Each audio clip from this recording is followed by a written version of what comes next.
Supriyani pun sudah mendapatkan somasi dari Pemda setempat dengan alasan katanya pencemaran nama baik ya. Walaupun kita udah bisa menilai lah bahwa ini ada yang janggal. Ibu Supriyani mengatakan bahwa dia terpaksa menandatangani surat perdamaian tersebut karena ngerasa tertekan dengan jabatan seorang bupati, guru honorer yang nggak pernah ketemu mungkin sama orang-orang yang punya pejabat gitu. Jadi ngerasa tertekan. Dari fotonya aja kita bisa ngeliat ya, Ibu Suryani itu cuma nunduk doang, ada kedua orang tua dari korban yang bernama Fitriana Nur dan juga Aibda Wibowo. Dan kita akan bahas untuk lebih detailnya keterangan dokter forensik Rumah Sakit Bayangkara Kendari, Raja Alfat Widya Iswara. Ini adalah bagian yang dari awal ngebuat kita masyarakat awam sudah mengatakan yakin itu beneran barang buktinya adalah sapu ijuk. Terus juga lukanya adalah di paha kanan dari putranya Aibda Wibowo Hashim dan juga Fitriana.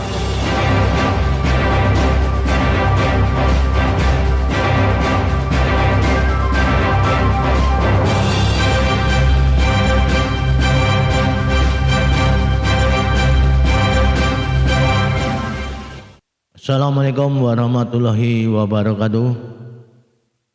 Om Swastiastu, Namo Buddhaya, Shalom, dan salam kebajikan, Rahayu, Rahayu. Pagi ini kami atas nama LSM POS Kesra Forum Orientasi Studi Kebijakan akan menyampaikan statement yaitu stop penjarakan guru honorer Supriyani SPD. Jadi jangan memenjarakan Ibu Supriyani, jangan mengasuskan pidana. Mengapa? Nanti kita belajar secara ulasannya, kita bahas bersama. Dan saya juga mengucapkan selamat berjumpa dengan para audien, para listeners, pendengar dan pemirsa yang baik hati.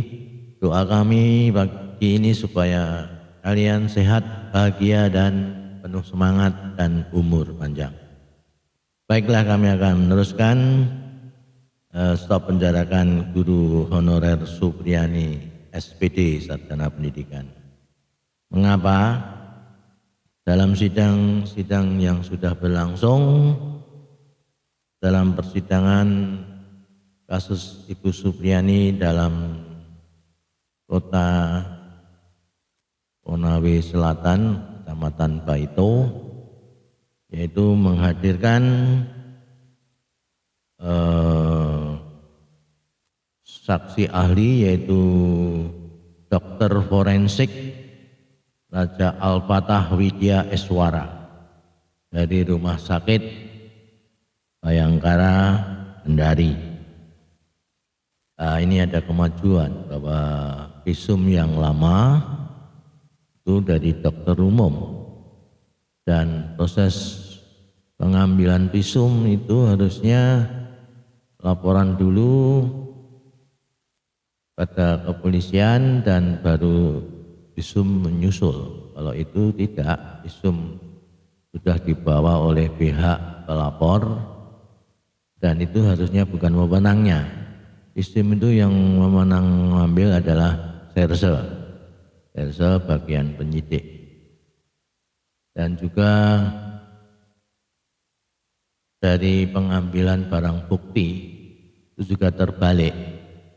Jadi mengambil barang bukti buru, mengambil barang bukti dahulu, sapu, baru dilaporkan.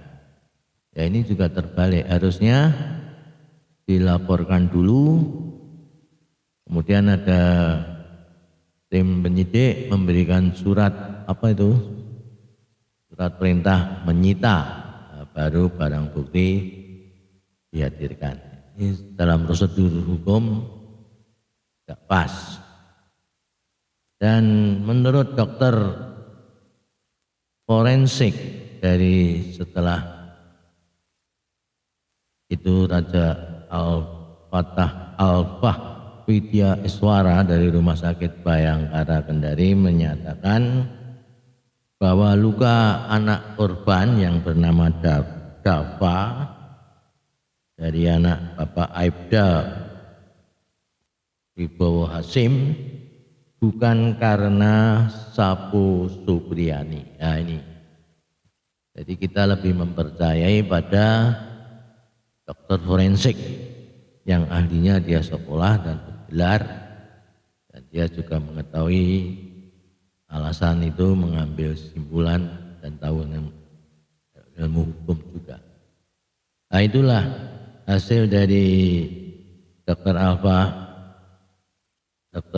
Raja Alfa Widya Iswara menyatakan luka anak yang bernama Dava putra Aibda Wibowo Hasim bukan karena Sapu Supriyani. Ini sudah, jadi keterangan ahli sudah sangat menguapkan. Jadi dalam persidangan itu lebih valid. Dan saksi komjen, saksi ahli yang namanya Bapak Kusno Duaji dari Bareskrim mantan ya, juga mengamati bahwa dalam persidangan itu ya menyatakan bahwa kalau proses penyidikan itu pengambilan barang bukti itu tidak benar kalau diambil dulu baru dilaporkan. Yang benar lapor dulu, terus ada surat penyitaan untuk barang bukti. Nah ini itu dari saksi ahli dari mantan Kabareskrim Bapak Kusno Duaji. Kemudian dihadirkan lagi yaitu saksi ahli psikologi forensik Bapak Resa Indragiri. Dia menyatakan bahwa dalam itu BAP bahwa dalam itu statementnya ada bentuk berbeda waktu untuk saksi anak. Itu ada anak yang mengatakan kejadian pada pukul 8.30 pagi WIB, dan ada anak juga yang mengatakan kejadian pada pukul 10.00 WIB. Nah ini, dalam ini ahli psikologi forensik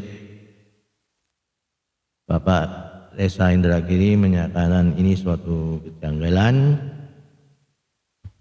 dan menurut Kusno Duaji bahwa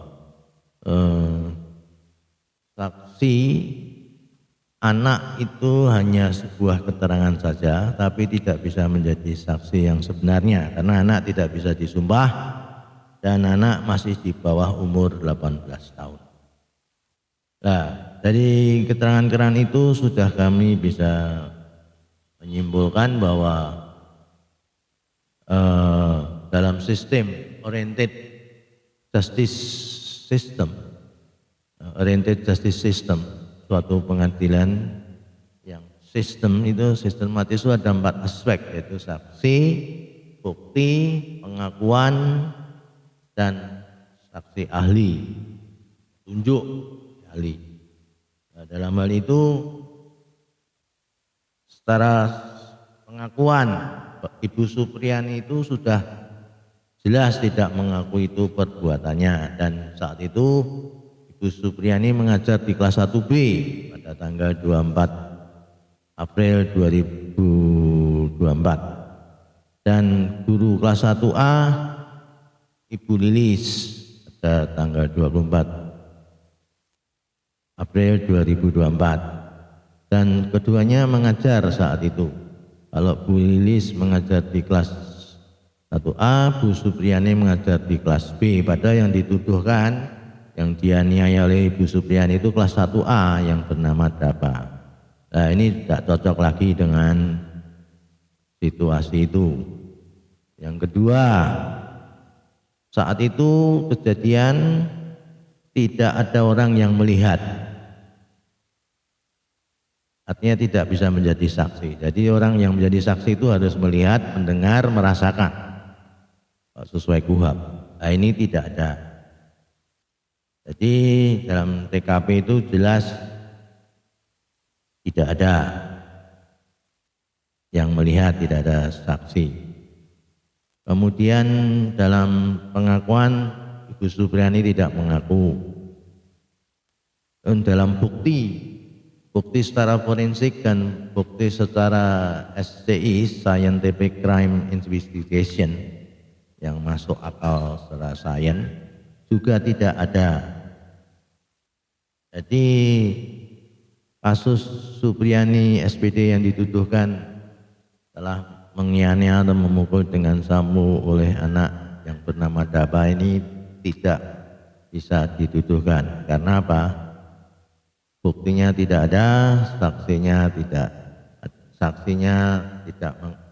tidak ada, kemudian pengakuan juga tidak ada.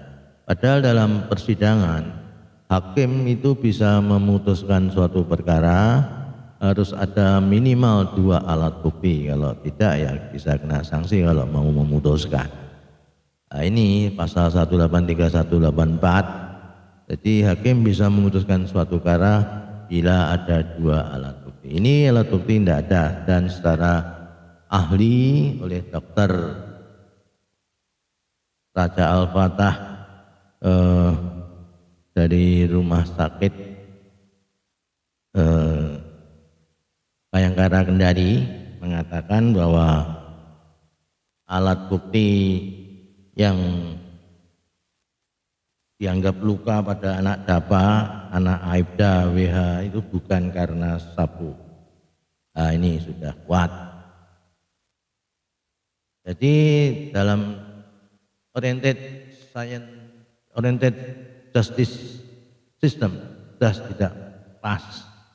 Dan kami tambahkan pula dalam jurisprudensi Mahkamah Agung Republik Indonesia tahun 2014 di Kota Majalengka bahwa guru tidak bisa dipidanakan karena guru itu dalam proses pembelajaran dan proses pendisiplinan itu tidak bisa dipidanakan.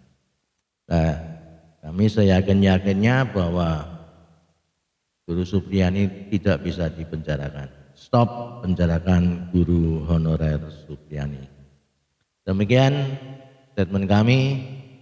Keadaan ini menjadi wacana untuk kita bersama, dan mohon maaf bila ada sesuatu hal yang kurang berkenan. See you, thank you for your watching. Wassalamualaikum warahmatullahi wabarakatuh.